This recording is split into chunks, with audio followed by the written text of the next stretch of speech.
안녕하십니까. 안녕하세요. 예.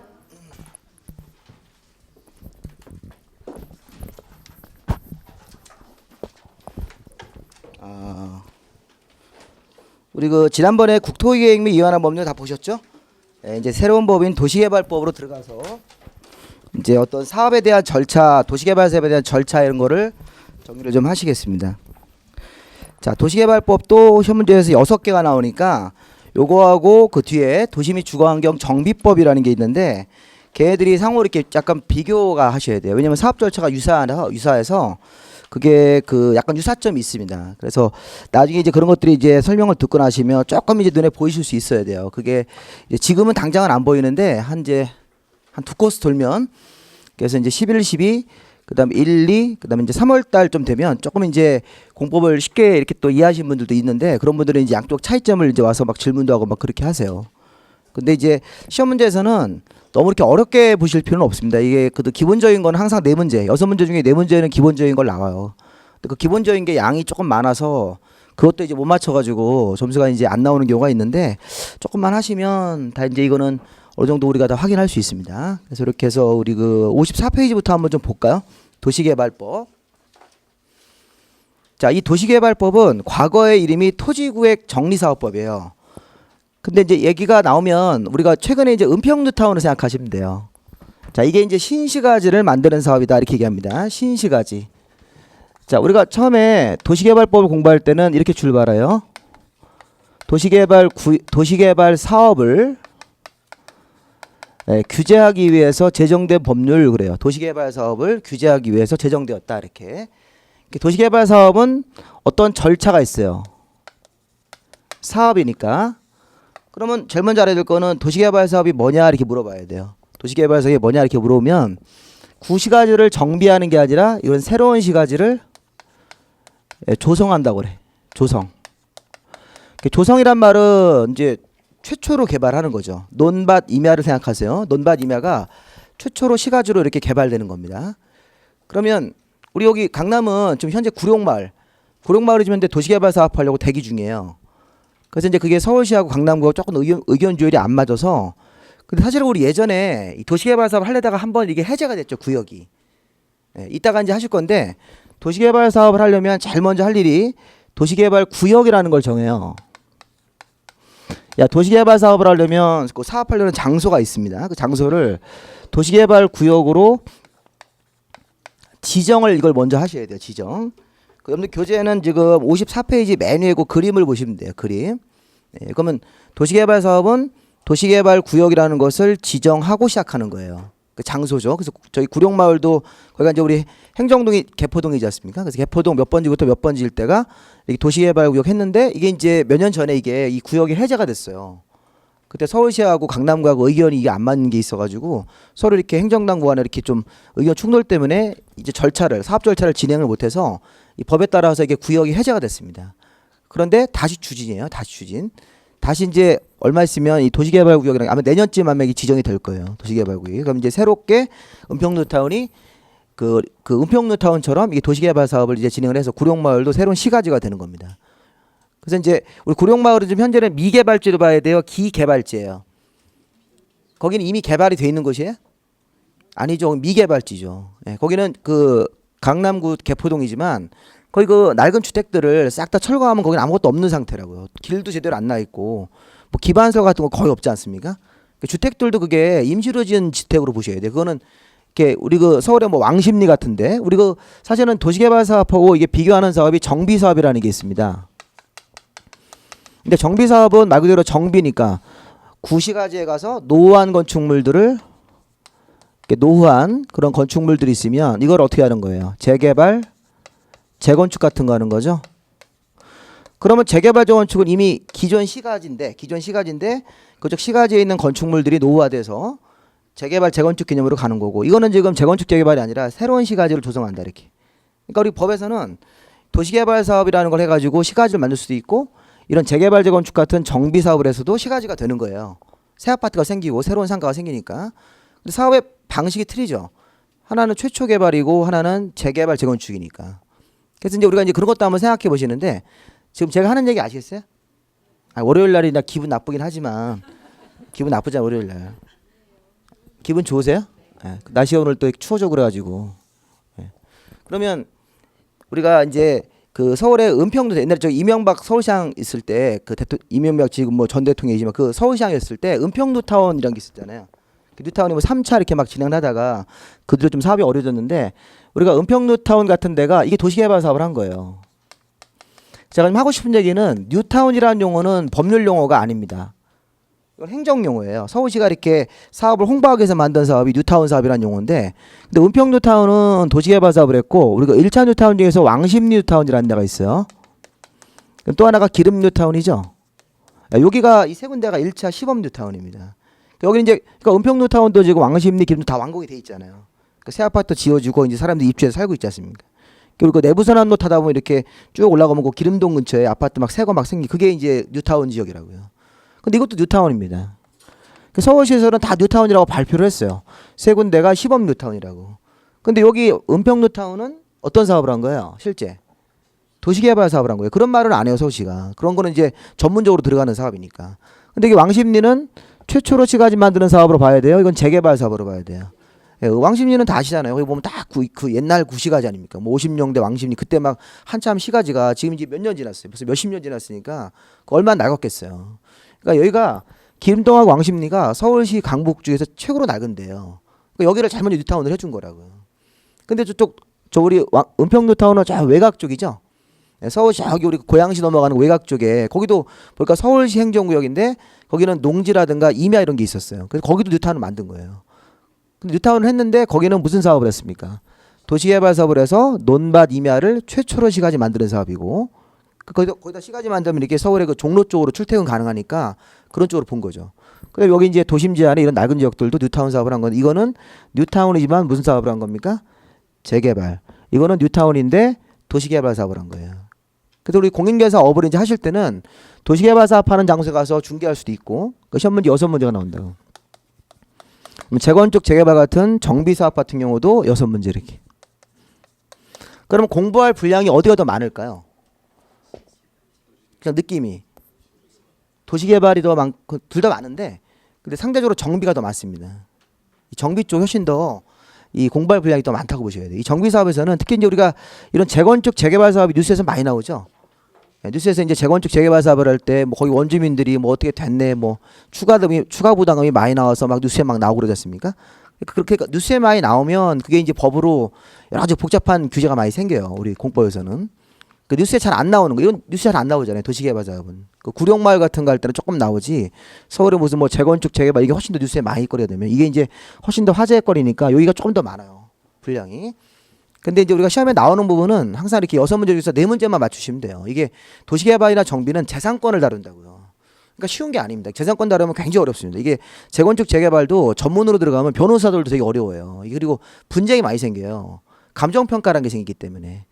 그러니까 지금 여기 보면 재건축 재개발 사업이나 이런 도시개발 사업도 나중에 보시면 환지 방식이라는 게 있어요. 환지 방식. 근데 거기 잠깐 보시면요. 그 54페이지에 보시면 거기 3장의 그 그림을 보시면 맨 오른쪽에 여러분 보시기에 맨 오른쪽에 수용 사용 방식이 있고 환지 방식이 있고 혼용이라는 게 있습니까? 이게 사업의 방식이 세 가지를 시행자가 선택할 수 있어요. 전부 수용 방식, 그 수용 사용 방식이라는 게 어떻게 하는 거예요? 재산권을 뺏는 거죠. 만약에 시행자가 토지공사면 토지공사가 거기 원래 원주민들의 땅이나 건물에 대한 소유권을 다 뺏어버리는 거예요. 그 용의권이 있으면 강제로 빼서 사용할 수도 있고. 그럼 이거 이렇게 수용을 당하면 땅 주인은 이제 보상금이 나오지만 보상금이 이렇게 많이 나오지 않는다고 생각보다. 이것도 불만이 있고 수용 방식도 왜 우리 재산권을 뺏어가냐 막 그럴 거 아니에요. 막 데모하죠. 그다음에 환지 방식이라는 것은 토지를 교환해 주는 거예요. 교환. 그럼 교환한다고 생각하면 이렇게 생각하시면 돼요. 내가 환지 방식에 땅이 있었는데 은평 뉴타운에 농지가 있었어요. 자, 평은 한 500평 있었습니다. 소유자가 갑입니다. 그럼 이 사람은 나중에 사업이 끝나고 나면 새로운 땅을 받아요? 네, 근데 받는데 500평을 받지는 않습니다. 보통 반 정도 준다고 생각하시는 게 일반적이에요. 보통 반 정도 줄어요. 왜냐하면 여기서 우리가 사업할 때 토지 부담률이라는 게 있어요. 부담률. 자, 네 땅의 일부를 내놔라 이런 얘기예요. 종전 토지 일부는 시행자한테 좀 내놔라 이렇게 하셔야 된다고요. 그래서 이게 부담률이 보통 50%를 넘지 못해요. 실무관 보통 이제 49.9% 막 이렇게 정해집니다. 그럼 제가 반 정도 뺏긴다고 반 정도 뺏긴다기보다는 이게 이제 사실 시행자가 이 부분을 가져가는데 가져가는 부분을 제외하면 얼마큼 받아요? 250평을 받는다. 그러면 적정 면적을 받았다고 보시면 돼. 이게 적정 면적이에요. 그래서 250평보다 면적이 260을 받으면 이걸 증환지라고 그래. 증환지. 더 크게 받았다는 거야. 적정 규모보다 지금 이 사람이 250평을 받는 게 적정이라고 보는 거예요. 왜 적정입니까? 무엇을 고려해서? 부담률을 고려해서 자 원래 땅 면적의 반 정도는 줄어서 받는다. 어떤 사람은 400평이 있으면 이 사람은 200평을 받는 게 그게 적정 면적이라고 봐요. 법에서. 그럼 이 사람은 260을 받으면 면적을 더 크게 받은 겁니까? 증환지고. 그리고 이게 240 같은 거를 받으면 이 사람은 감환지 받았다고 그래요. 우리 법에서 이런 걸 이제 용어를 쓴다고. 증환지도 인정하고 감환지도 인정하고 이렇게 얘기한다고.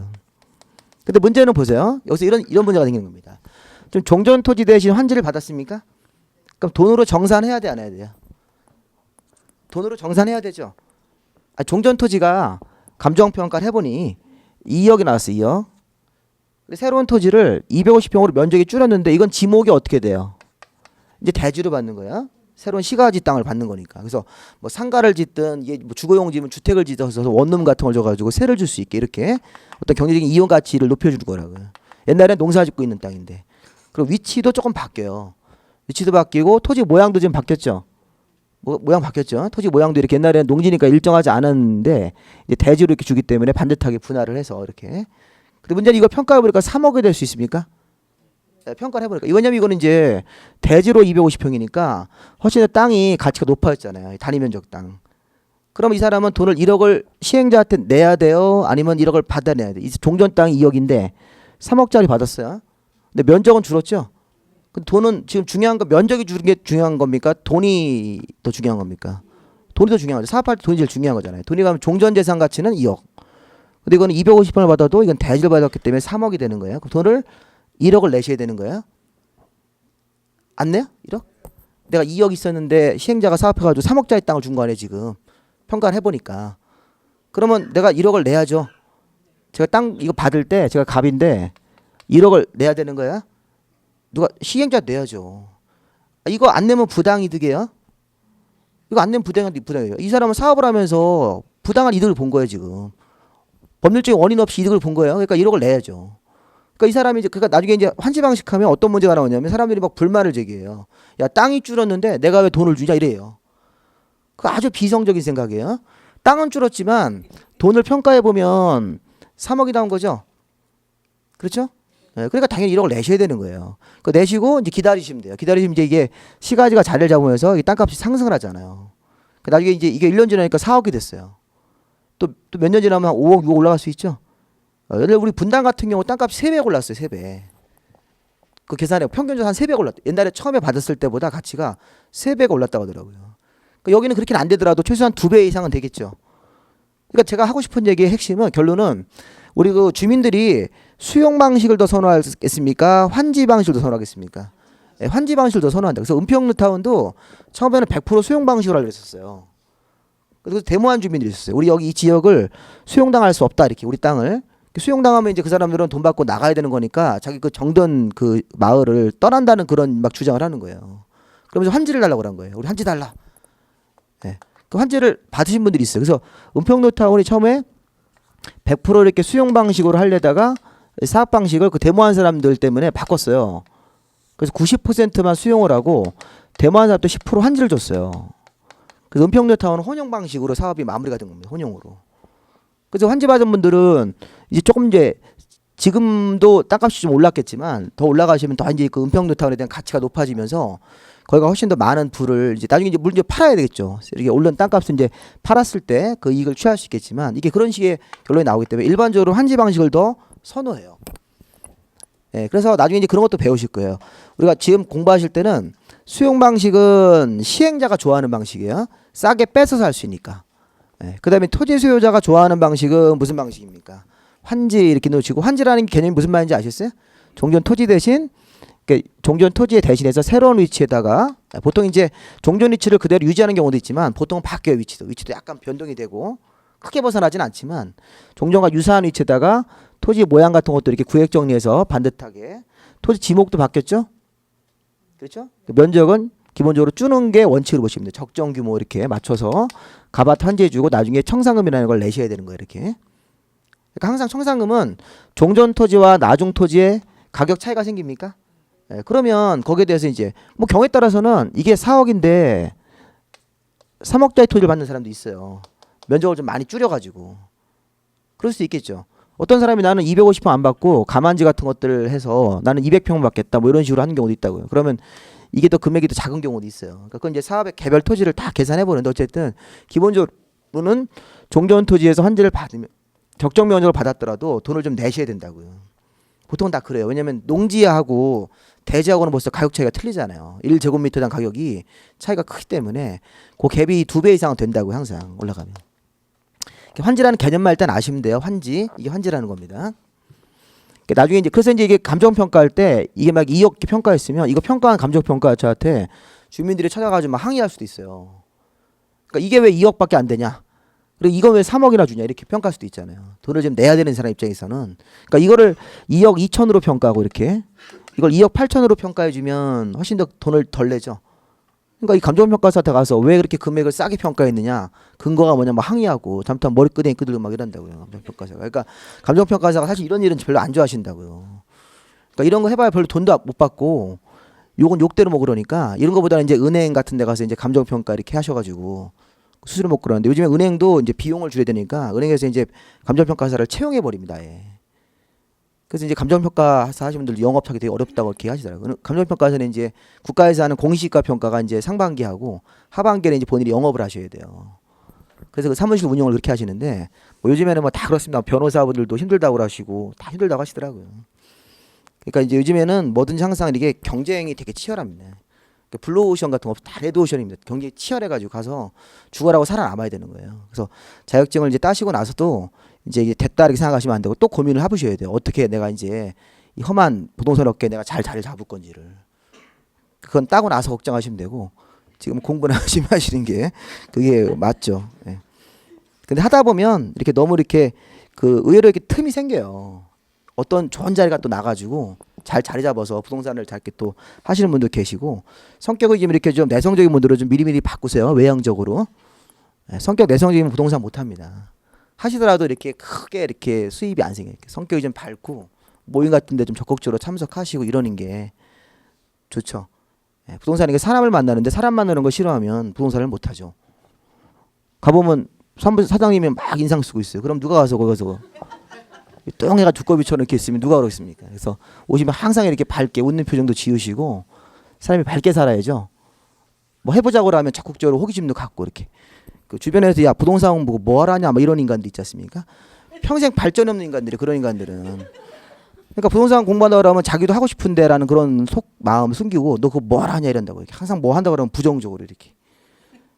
그럼 아무것도 발전이 없는 거 맨날 술만 먹고 가가지고 맨날 누구 욕만 하고 남 탓만 한다고 이렇게. 그 대통령 그런 거 욕하지 마세요. 대통령이 우리 인생 바꾸기는 국회의원 욕할 거 없습니다. 자기 인생은 자기가 개척해 나가야지. 누구 정치하는 사람들이 자기 당선되는 게 중요한 거지. 그게 우리 국민들 그런 거 아니잖아요. 엄밀하게 봤을 때, 냉정하게 봤을 때. 자기 일은 자기가 개척을 해야지. 근데 저도 보니까 어제도 계속 남 얘기를 하더라고요. 뭐 대통령 얘기도 하고 뭐 이쪽 서로 싸우고 막 그러죠. 서로 이렇게 또 성향이 틀리셔가지고. 이렇게 보면 참 왜 저러고 있나라는 생각이 그 시기에 차라리 뭘 부동산 공부를 제가 하라고 해서 이거 공부하시라고. 그럴 에너지 있으면 이거 공부하셔가지고 좀 이렇게 법률적인 것 좀 공부 좀 하시고 이렇게 하는 게 낫지. 그거 왜 이렇게. 자 그러면 자 지금 다시 이쪽으로 오셔서 도시개발 사업은 자 새로운 시가지를 조성하는데 일단 그 용어를 한번 시험 문제에서 이렇게 한번 낸 적이 있습니다. 거기 일단 도시개발 구역 그 54페이지 보시면 1절에 그 용어 정리에서 01번에 도시개발 구역이라고 나오는데 그 사업하는 장소 그 밑에 도시개발 사업 딱 두 가지 오만 아시면 돼요. 자 도시개발 구역은 도시개발 사업을 하기 위해서 지정 고시된 구역 이렇게 사업하려고 이렇게 정한 장소라고 생각하시면 되고 자 문제는 그 밑에 도시개발 사업이 시험 문제 한번 나왔습니다. 뭐라고 나왔냐면 맨 끝에 단지나 시가지를 조성하는 사업이죠. 예, 그거를 정비라고 하시면 안 돼요. 단지나 시가지를 정비한다 이러면 안 되고 또 기출문제는 뭐였냐면 주거 기능을 중심으로 하는 시가지를 조성하는 사업이다. 이렇게 문제를 냈어요. 주거 기능을 중심으로 하는 시가지. 이게 지금 안 맞아요. 우리 원문하고.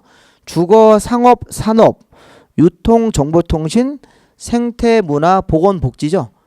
이걸 외우는 건 아닌데 복합 기능이라고 하시죠. 복합 기능. 여러 가지 기능이 다 들어가 있는 복합적인 기능을 가지는 단지나 시가지를 조성하는 사업이다. 이렇게 하셔야 돼요. 그래서 우리가 복합 기능을 갖는 시가지를 조성하는 사업이다. 복합 기능을 갖는. 그래서 이제 거기가 그 주거 기능 중심으로 상업 기능 중심으로 하는 시가지로 만든다는 거예요.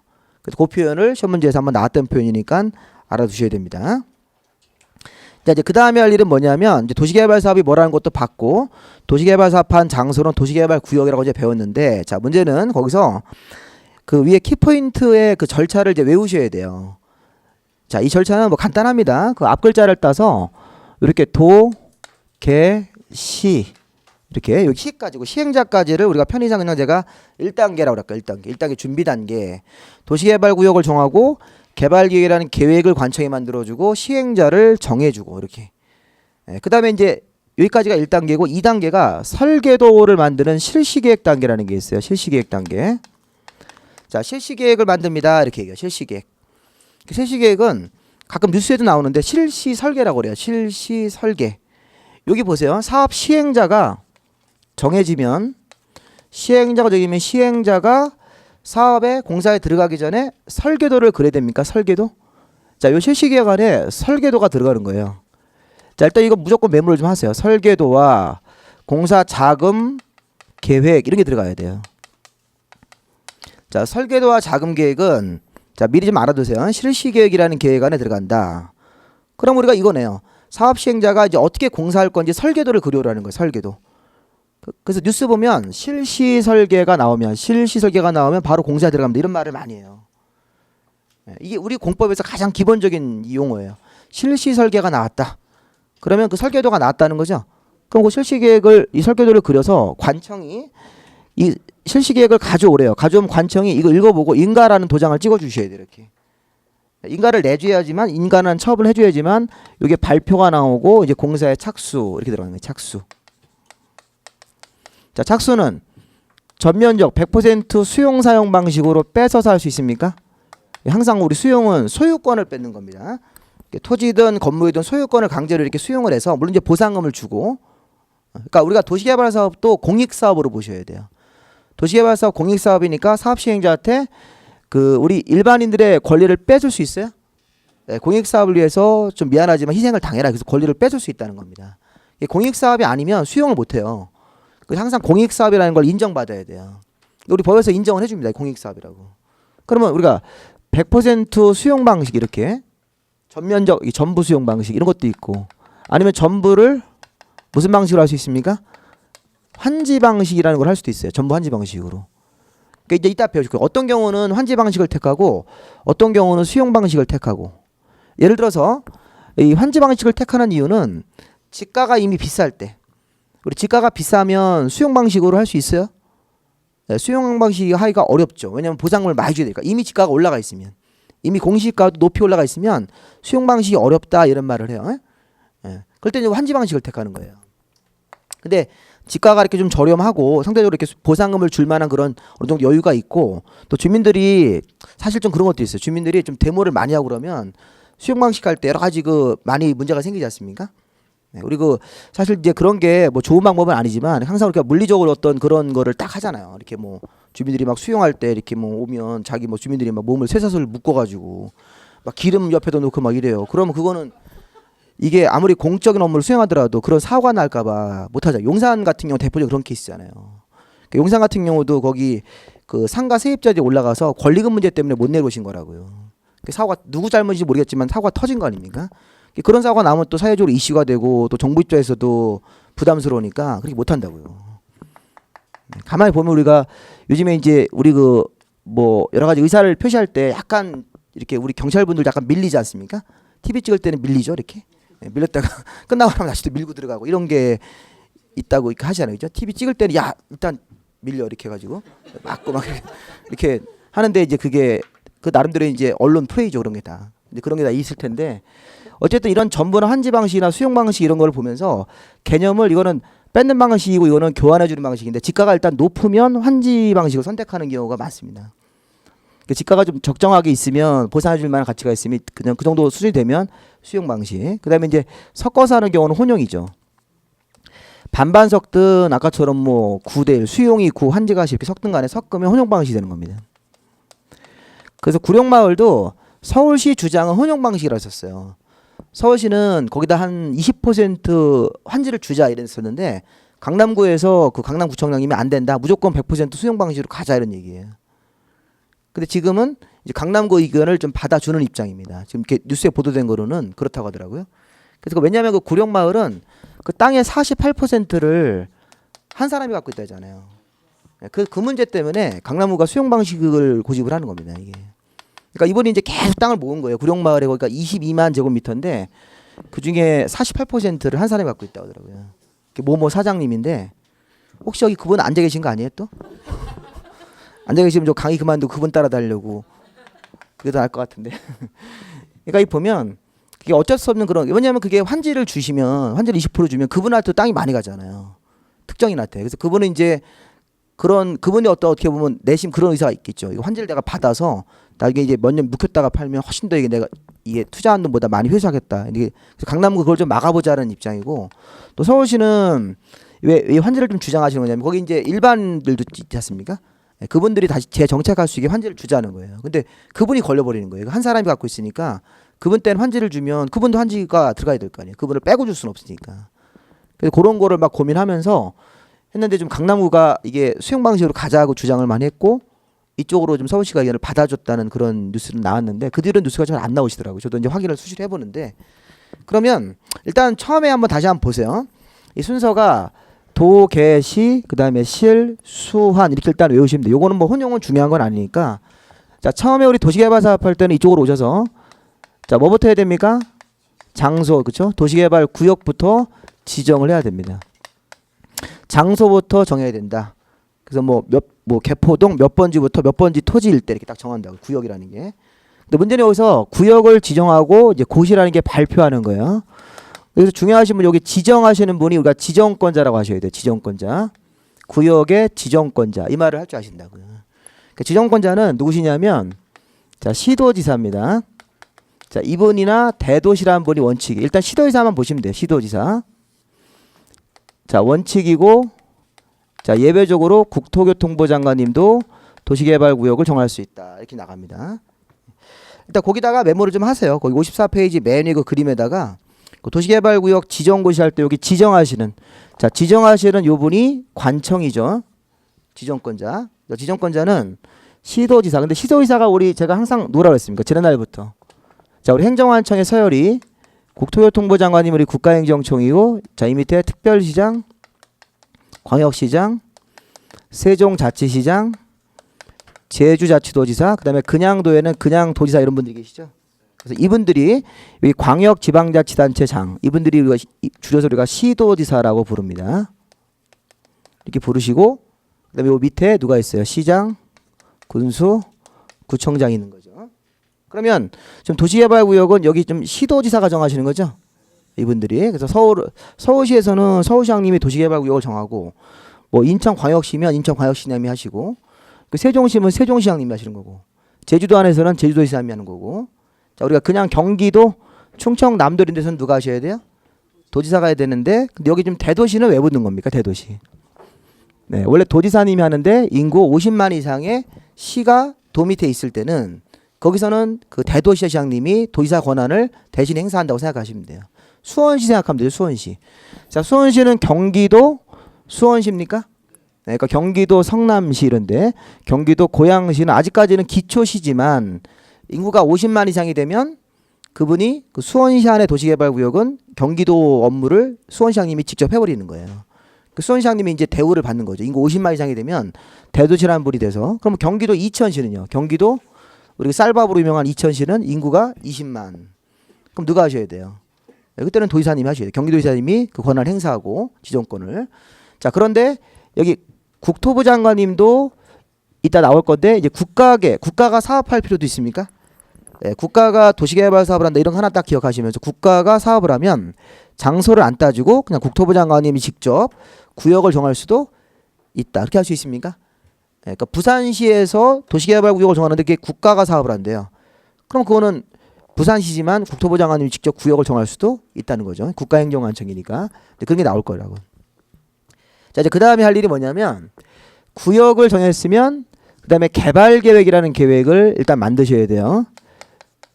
자, 우리 개발계획의 수립도 누가 합니까? 개발계획 수립도 지정권자가 해주시는 거예요.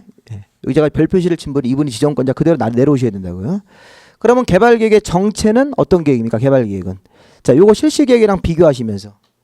자, 실시계획은 여기 시행자가 만드는 거예요. 시행자가 만약에 토지공사면 토지공사가 이렇게 시행자가 정해지고 나서 실시계획이라는 계획을 만들어서 관청한테 가가지고 요 관청도 인가권자 관청도 여기 지정권자가 그대로 이렇게 오시는 거예요. 그러면 뭐 이렇게 토지공사 같은 분들이 시행자가 되어서 여기 실시계획을 만들었어요. 설계도를 그려서.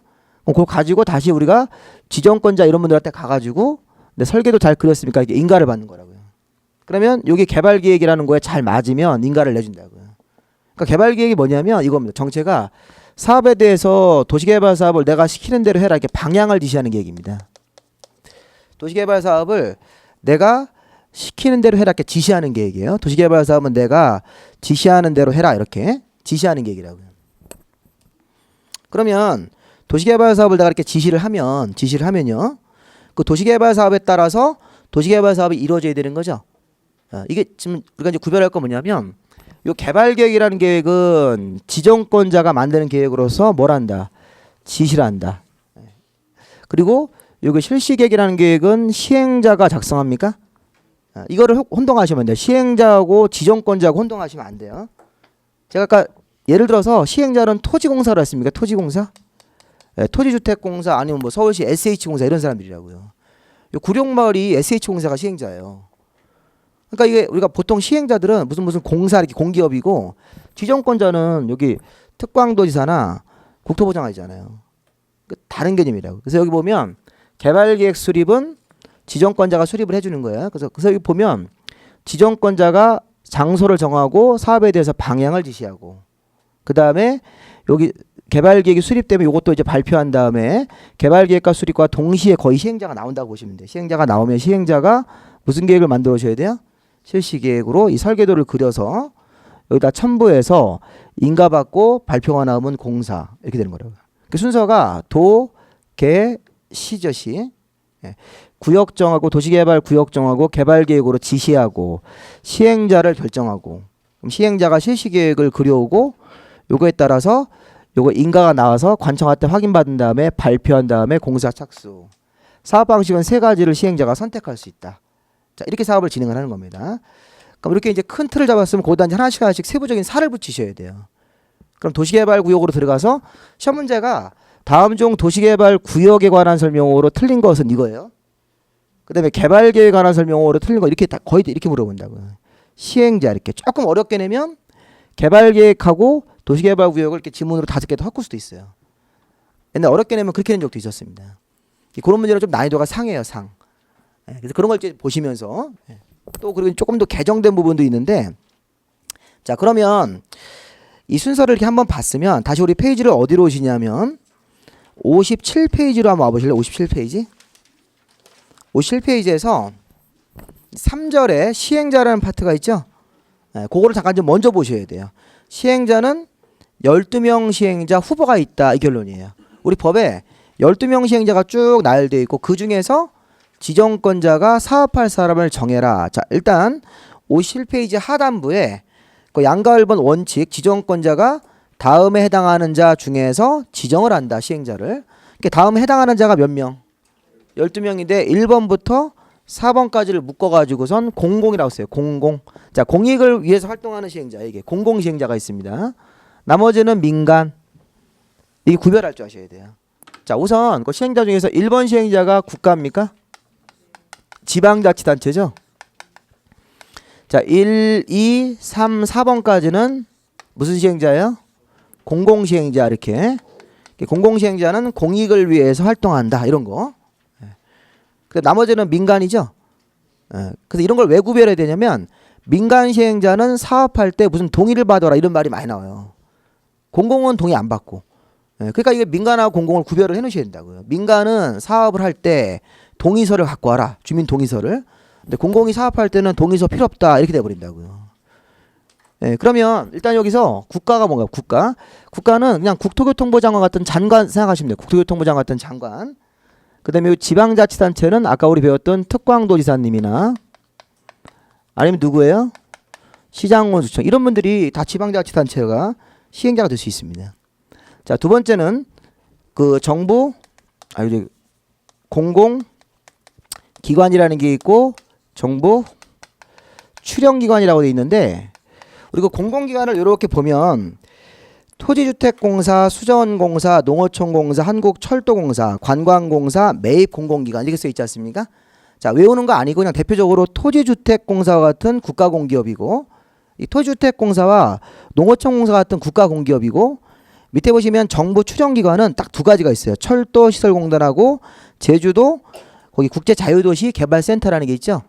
근데 그것도 국가공기업이에요. 그렇게 생각하시면 돼요. 우리가 그냥 일반적인 상식으로 공공기관이나 정부 출연기관은 자 국가가 주인인 공기업입니까? 국가공기업이죠. 그럼 그 4번은 지방공사라고 돼 있어요.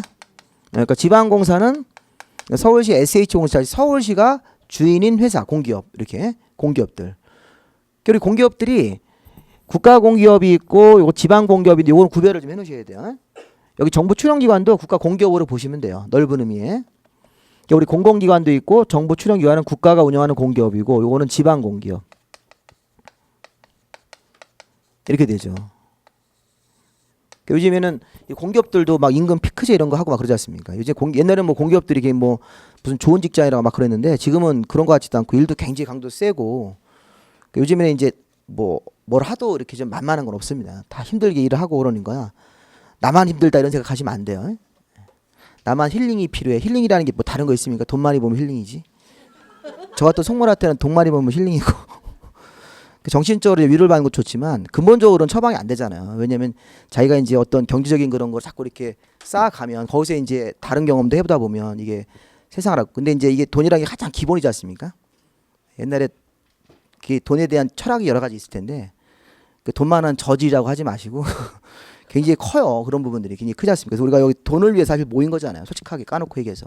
여기 뭐 인격 수양을 위해서 모였겠습니까? 뭐 제 얼굴로 모였겠습니까? 이게. 그래서 돈 많이 하셔가지고 좀 많이 자본을 축적하세요. 그게 제일 좋은 방법입니다. 이게. 그럼 여러 가지 또 새로운 세상이 또 보시고 그러실 거라고요. 또 새로운 사람도 알게 되면 또 그 과정도 재밌죠. 새로운 사람들 만나다 보면 야 이거 별별 사람이 다 있구나. 자 여기 이제 5, 6, 7, 8, 9 이거 외우시는 건 아닌데 일단 7번까지는 우리가 민간 이렇게 자 중요한 거는 5번하고 6번이 중요합니다. 민간에서 여기 이제 공공시행 옆에 민간 시행자라고 하시면 되고 민간은 이제 개인의 이제 이익을 위해서 사적 이익을 위해서 활동하는 시행자들이고 여기서 이제 공공시행자들은 공익적인 그런 여기 보시면 5번에 도시개발구역 내 토지 소유자라고 돼 있습니까? 요렇게 자 여기서 또는 건축물 소유자 이렇게 하면 안 돼요. 네, 우리 교재 거기 거기다 메모를 좀 하시면서 그 시행자 부분에서 57페이지 보시면 그 동그라미 5번이죠. 네, 57페이지 그 하단부에 보시면 동그라미 부분에 도시개발구역의 토지 소유자. 근데 여기서 또는 건물 소유자 이렇게 하면 안 된다는 겁니다. 자 가만히 보면요. 이거 들어가시면 안 돼요. 요거 지금 이게 도시개발구역 안에 땅 가진 사람들이 있습니까? 그렇죠. 도시개발구역은 땅 가진 사람이 한 사람은 아닐 거라고요. 도시개발구역 정해지면 여러 땅 주인들이 있을 거라고요. 그 사람들이 모이면 토지 소유자가 되는 거예요. 근데 여기다가 또는 건물 소유자를 집어넣어버리면 땅이 있어야 된다고. 땅을 가진 사람이 들어와야 되는데 이 토지 소유자라는 시행자 쪽으로는 땅 가진 사람이 들어와야 되는데 건물만 가진 사람이 들어온다는 뜻이에요. 제가 좀 건물만이라고 그랬어요. 여기 토지 소유자 개념은 순수하게 땅을 갖고 있든지 건물 없이 아니면 땅하고 건물을 같이 가지고 있어요. 한 사람이. 그럼 토지 소유자 되는 거죠. 그렇죠? 근데 우리나라는 땅 자기관인데 남의 땅에다 건물만 가진 사람도 있습니까? 소유자인데? 있죠? 있잖아요. 우리나라에서 땅하고 건물을 별도로 분리해 소유할 수 있잖아요. 그러니까 땅은 갑소유인데 이게 을이 건물만 살 수 있습니까? 이게 법정 지상권 이런 거 생기잖아요. 입법 시간에. 그러면 이 건물만 가진 사람들은 땅은 없는 거라고요. 그죠? 남의 땅을 빌려서 쓸 수 있는 권리가 있기 때문에 그 지상권을 취득해서 그 남의 땅 위에서 건물을 이렇게 짓고 이 건물에 대한 여러 가지 그 사업을 할 수 있는 거 아닙니까? 그럼 이렇게 건물만 가진 사람들은 여기 들어오면 안 된다는 거죠. 예, 토지 소유자만 들어와야 되지 건물만 가진 사람은 들어올 수 없다는 겁니다. 그래서 항상 토지를 갖고 있든지 아니면 토지와 건물을 동시에 한 사람이 갖고 있다. 이러면 들어올 수 있어요. 토지 소유자 개념으로. 근데 건물만 가진 사람은 안 된다. 이런 취지로 토지 소유자 또는 건물 소유자 이렇게 하면 안 된다는 거고. 자, 또 하나는 토지 소유자들이 보다 사업을 전문적으로 수행하기 위해서 도시개발 조합이라는 걸 설립할 수 있어요. 그 조합은 일단 거기다 쓰세요. 성격이 법인이라고 쓰세요. 법인. 이 도시개발 조합이라는 걸 설립해서 법인화 시켜가지고 보다 효율적으로 도시개발 사업을 추진할 수 있습니다. 토지 소유자들이. 그 토지 소유자들이 나중에 조합원으로 들어가는 건데 문제는 이 도시개발 조합은 가로 열고 뭐라고 되어 있습니까? 전부를 환지 방식으로 하는 경우에 만이라고 되어 있습니까? 아, 그러니까 도시개발 조합은 이런 수용 방식으로 할 수는 없다는 거죠. 그리고 혼용도 못 한다는 거죠. 도시개발 조합은 사업의 방식이 어떨 때만 전부를 환지 방식으로 할 때만 조합이라는 이런 법인 설립을 인정하겠다는 거예요. 그 나중에 조합이 수용을 할 때는 동의를 받아야 된다. 이거 맞아요, 틀려요? 조합이 수용을 할 때는 동의가 필요하다. X죠. 조합은 수용 방식으로 못 한다니까요. 여기 금방 얘기했잖아요. 전부 환지 방식으로 할 때만 조합이란 단체, 법인 설립을 인정하죠. 그래서 우리가 토지 소유자에서는 토지 소유자 또는 건물 소유자 이러면 안 되고 토지 소유자들끼리만 모여야 되니까. 그리고 토지 소유자들이 보다 사업을 전문적으로 하기 위한 조합을 설립할 때는 여기 전부를 환지 방식이라는 이 조건을 꼭 붙이셔야 된다고요. 그 다음 나머지는요. 이 수도권 외의적으로 이전하는 법인이라고 그래요. 이전 법인. 그 이전 법인이 그 수도권이라는 것은 어디입니까? 그 서울, 인천, 경기도가 수도권인데 그 과밀억제권역에서 수도권 외의적으로 이사를 나간다. 그 서울이라든가 경기도 같은 지역에서 수도권 아예 바깥으로 나가는 거니까 강원도라든가 충청도라든가 저런 전라도 이런 지방으로 내려가면 여기서 말하는 법인은 학교법인이나 일반 회사법인을 얘기하는 거예요. 그들 학교법인 같은 대학교가 본교를 지방으로 내려가고 그러면 내려가서 도시개발 사업을 할 수 있게 해주겠다는 겁니다. 그 인구 분산 같은 게 이루어지니까. 근데 이게 실무에서는 거의 없죠. 이전 법인이 조금 굉장히 드뭅니다. 대학법인이 지방으로 가겠습니까? 네, 단국대학교가 좀 단국대학교도 이게 수도권 바깥으로 벗어난 건 아니잖아요. 용인 죽전으로 갔으니까 그 단국대학교가 이제 서울의 그 남산의 규제 때문에 이 학교 건물을 못 져서 이사를 간 거예요. 근데 이제 그 단국대학교도 결국에는 이게 이전 법인은 들어가는 건 아닙니다. 그냥 수도권 내에 섬겼으니까. 서울에서 이렇게 경기도 쪽으로 나갔으니까. 자, 8번은 거기 그 주택법상 등록한자라고 돼 있죠. 이 등록 사업자란 말도 쓰는데 이게 건설회사라고 쓰시면 돼요. 건설회사. 자, 주택법상 등록사업자가 아파트를 짓는 건설회사, 주택법상 등록한자 또는 뭐 등록사업자 다 같은 말이고요. 자, 등록한 자는 아파트 건설회사. 그 밑에 이제 토목공사업 면허를 받은 자는 간단하게 토목회사라고 하시면 돼요. 토목회사. 우리가 뭐 터널 같은 걸 공사하고 뭐 교량 같은 걸 건설해주고 이렇게 토목회사인데 그분들도 요건이 되면 도시개발사업, 그러니까 아파트를 짓는 건설회사든 토목업을 하는 이런 토목회사는 다 이게 요건이 되면 세부 조건이 맞으면 시행자가 될 수 있는데 세부 요건은 안 보셔도 되고요. 자, 10번은 부동산 개발업자. 우리 옛날에 그 용산 같은 경우가 부동산 개발업자가 따로 있었죠. 지금 이제 부도나고 없죠. 이 저기 뭐 드림허브 같은데. 근데 부동산 투자회사 있습니다. 우리 부동산 투자회사는 뭐예요? 결혼시간에 배우는 리츠회사죠. 네, 부동산 투자회사도 그 투자금을 모아서 이런 도시개발 사업에 투자해가지고 수익을 남길 수 있다는 거죠. 부동산 투자회사는 수익을 남겨서 투자자에게 지급을 해야 되는 거죠. 그렇죠? 예를 들어서 뭐 부동산 투자회사가 하나 설립이 됐는데 돈을 모은 거죠. 그래서 뭐 개인이 뭐 500만 원도 내는 사람이 있고 1000만 원 이렇게 모아서 돈이 한 500억이 모여진 거예요. 큰 돈이죠. 그럼 서울에 그거로 빌딩 같은 거 살 수 있습니까? 사서 부동산에 운용을 해야죠. 부동산 쪽 관련 업무를 운용을 해서 수익을 이렇게 분배해 주는 방식. 이게 부동산 투자회사니까 이런 리츠 회사 같은 거 우리 개론 시간에 배우실 겁니다. 자, 그리고 여기 12번은 공동 출자 법인이라고 되어 있습니까? 공동 출자 법인. 자, 다시 또 공동으로 자금을 이렇게 내서 또 별도의 또 법인을 또 세울 수 있다는 거죠. 자, 주의할 점은 공동 출자 법인을 할 때 조합은 제외해라 이렇게 되어 있습니다. 자, 58페이지로 넘어갔죠, 지금. 거기 보시면 1호 내지 5호 또는 7호 내지 12호로 해당하는 자가 사업을 위해서 공동으로 출자하여 그래서 법인을 세웠다 이런 뜻인데 거기 유코는 왜 뺐어요? 조합은? 조합은 아직 설립이 안 된 상태이기 때문에 뺀 거를 빼라는 거예요 이게. 그럼 일단 조합은 빼고 나머지 사람들이 1호부터 5호 그 다음에 7호부터 12호가 돈을 공동으로 냈다고 돼 있죠. 예, 그러면 얘는 이 공동출자법인은 성격이 공공이에요 민간이에요? 예, 이거는 공공될 수도 있고 민간될 수 있다 해석해야 돼 있죠. 예를 들어서 공공기관 중에서 토지공사가 돈을 51%를 내고요. 여기 토지 소유자들이랑 같이 출자했는데 토지 소유자가 어떤 자본금의 49%를 냈어요. 이렇게 이 법인을 세울 때 그 토지공사가 51% 그다음에 이 민간 시행자인 토지 소유자들이 49%면 이거는 뭐로 보셔야 돼요? 의사결정권이 토지공사에게 있는 거니까 이거는 공공으로 봐야 된다는 거죠. 성격 자체를 출자 비율에 따라서 별로 중요한 개념은 아니지만 그래도 알아는 두셔야 됩니다. 자, 그럼 이렇게 12명 시행자 중에서 지정권자가 여기 보세요. 여기 시행자 지정도 이거 다 지정권자가 하시면 돼요. 지정권자가 구역 정하고 지정권자가 개발계획이라는 이 방향 지시하는 거 배워요. 좀 이따 배우실 거예요. 방향 지시가 뭔지. 시행자까지 정해졌습니까? 그럼 하나 퀴즈. 지정권자가 본인 자신이 시행자가 될 수도 있다. 지정권자가 자기 자신이 시행자가 될 수도 있는 거예요. 여기 국토부 장관 있잖아요. 국가. 지방자치단체 여기 특광도에서 이런 분이 있으니까 자기 자신이 시행자가 될 수도 있고 보통은 누구로 할까요? 보통은 뭐 토지공사 같은 사람들 시행자라고 정하든지 구룡마을은 SH공사 지방공사 또 상황에 따라서 여기 토지 소유자 조합 이런 분들이 시행자가 될 수도 있다는 거예요. 이렇게 실무적으로 이런 분들이 사업 시행자가 된다 이렇게. 네, 그런데 하나만 이거 보고 잠깐 쉬겠습니다. 그 58페이지 보시면 전부를 환지 방식으로 할 때 시행자 이런 말이 하나 있죠. 네, 거기 58페이지 매니를 보세요. 58페이지 매니 양가로 2번입니다.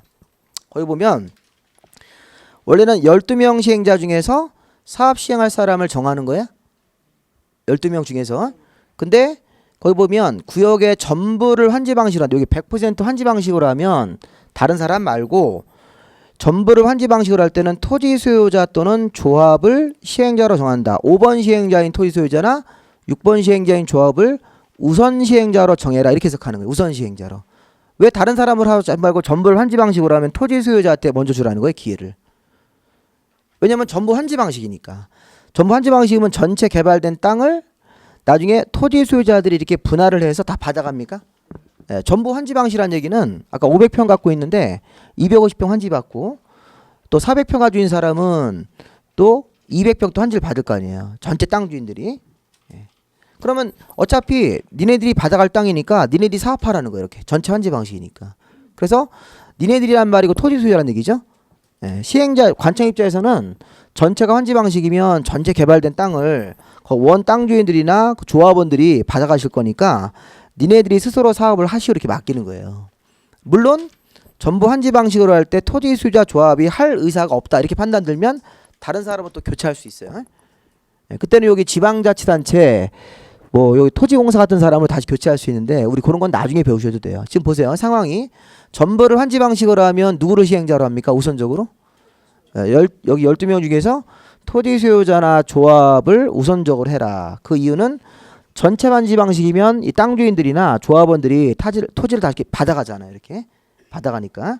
근데 그 경우에도 나중에 이제 배우실 건데 토지 소유자 조합이 사업 시행을 할 의사가 없는 경우도 있어요. 그러면 억지로 시킬 수는 없으니까 다른 사람으로 다시 이렇게 교체할 수 있습니다. 그때는 토지공사나 이런 지방공사로 다시 한번 교체할 수 있습니다. 나중에 배우실 겁니다. 자, 일단 여기까지 보시고 잠시 쉬었다가 이거 지우지 마세요. 그냥 그대로 두십시오. 설명을 더 해야 되니까.